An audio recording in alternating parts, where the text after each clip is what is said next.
ஆனால் மயில்சாமி இருக்கானே, என்னோட வயசில் பெரியவன் தான் இருந்தாலும் வா வா அப்படியே பழகிட்டேன், மன்னிச்சுக்க. இவன் கேரக்டர் இருக்குங்களே, அற்புதமான கேரக்டருங்க. ஏன்னா இப்படி ஒருத்தர் வாழ்கிறான், நம்ம வாழ்கிற காலத்தில் வாழ்கிறான் சார்.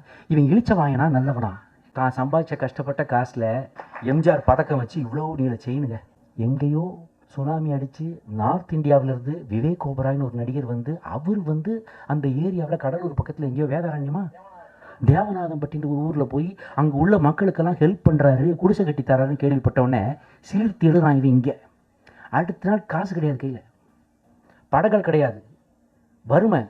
இவன் எப்படின்னா ஷீரடி சாய்பாபா மாதிரி ஒரு நாள் பணக்காரனாக இருப்பான், ஒரு நாள் பிச்சைக்காரனாக இருப்பான். அவன் பிச்சைக்காரன் ஆகுறது யாரால தெரியுமா? அவனாலேயே.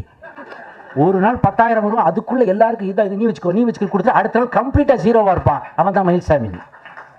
இவன் போய் நேராக போய் அங்கே போய் தேவநாதம்பட்டியில் போய் பார்த்து டக்குன்னு அவருக்கு தங்கி, இவனுக்கு இங்கிலீஷ் தெரியாது.